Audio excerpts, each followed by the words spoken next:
They call him Anakin Fetish Gear Skywalker. Welcome back to Lizard of Doom, I am Max. Now Anakin has 3 different types of leather on him here, at least. You could do more, but I'm only going to do 3 because I don't want to make this a hodgepodge mess. So let me know which one's your favourite as we see it go along. Like this video, thank you all, and subscribe for more.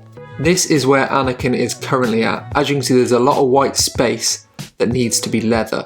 His tabards here are going to be one colour of dark brown leather. His gloves will be matching these tabards, as per most of the reference photos I've found. He's got some sweet belt-on-belt action in the middle there, so that'll be 2 different leathers, one of those matching the boot colour.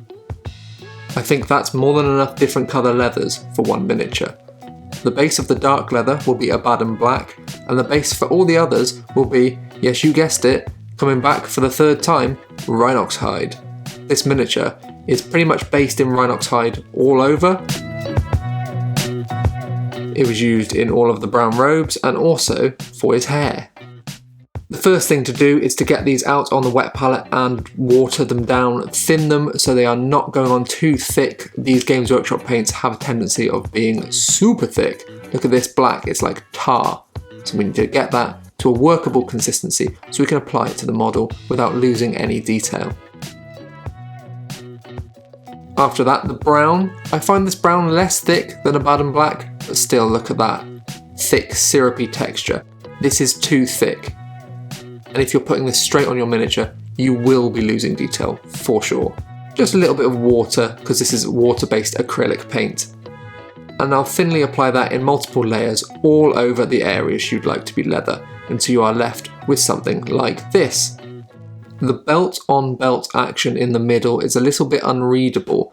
We need to be able to tell the difference between both belts. The middle one is going to be kind of lighter, more textured, and the outer one is going to be the same as his boots to tie the model together. We'll start with the middle. First I'm going to agrax this whole area and all of the leather. This is the only time I will be using a shade on these models. I'm doing this to darken down the recesses of these areas. This will help differentiate the belts from each other and also get into the cracks on stuff like the boots, because we're not going to be going up too high. We've got lots of reference for Anakin and all his clothing is very dark. We don't want to be oversaturating this quite dark model.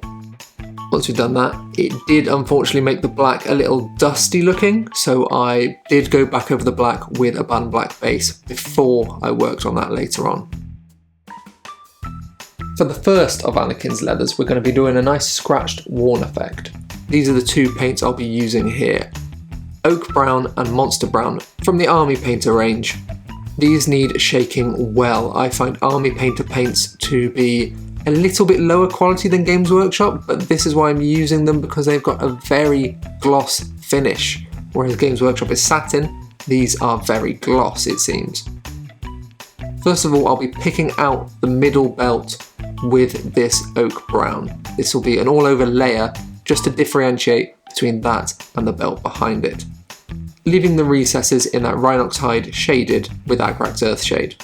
Once I have applied this all over, it's time to move to the next layer. We will now be mixing a colour midway between these 2 to create a nice mid-tone to start edge highlighting in.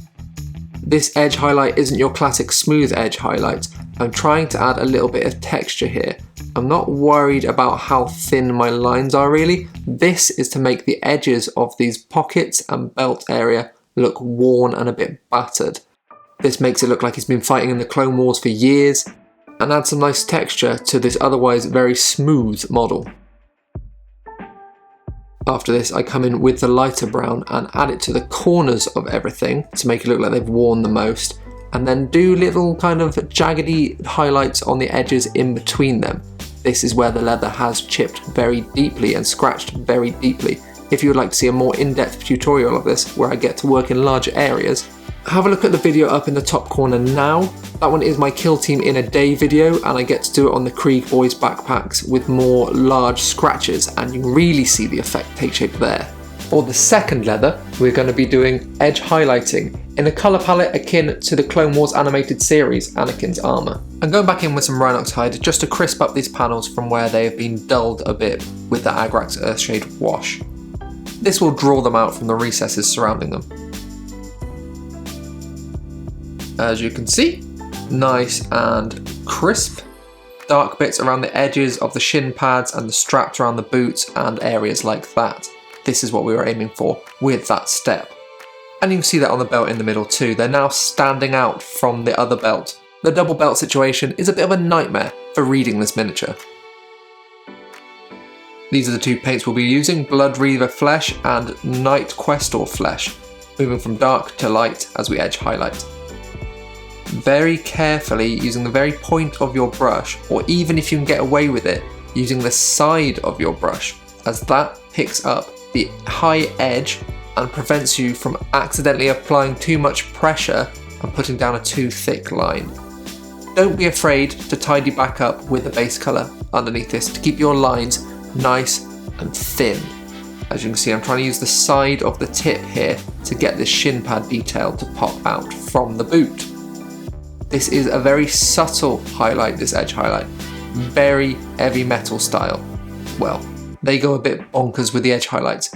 I think the boots and the shin pads being edge highlighted is enough to differentiate them from the rest of the model.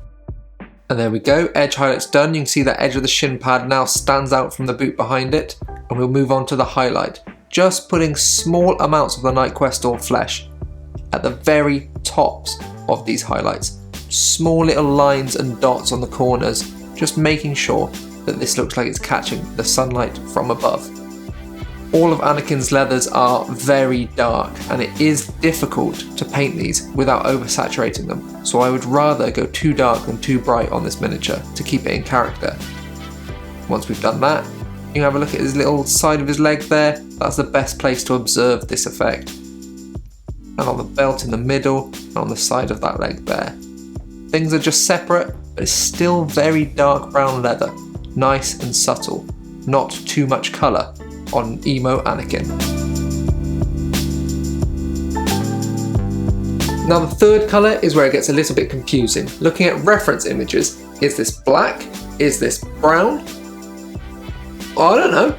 I'm doing it dark brown because I'm going to try and balance in the middle here, but I'm going to keep it very, very dark brown.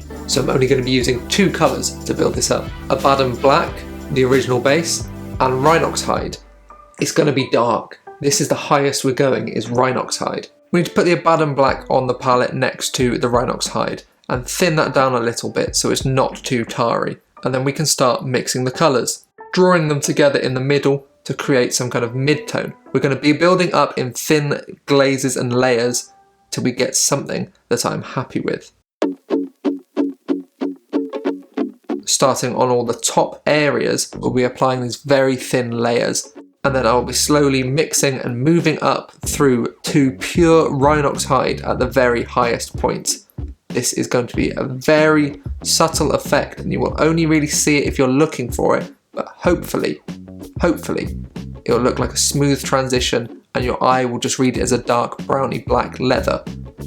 As we move up through the mixes, the Rhinox Hide will get polluted with the black, so it's important to go back to pure Rhinox Hide for the very last bit.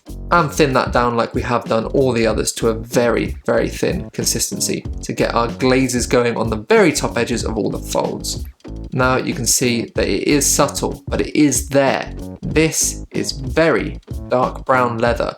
I think these three effects make all the leather different enough from each other so they look like different textures and materials. Thank you to all my lovely Patreons. If you would like to join them, the link's up there and the link is down there. I will see you next time. I'm doing some Anakin videos and his clone troopers are coming too. These are going to be rapid fire throughout the week, and also a little bit of terrain. So remember, it's not a pile of shame, it's a pile of future fun. See you next time.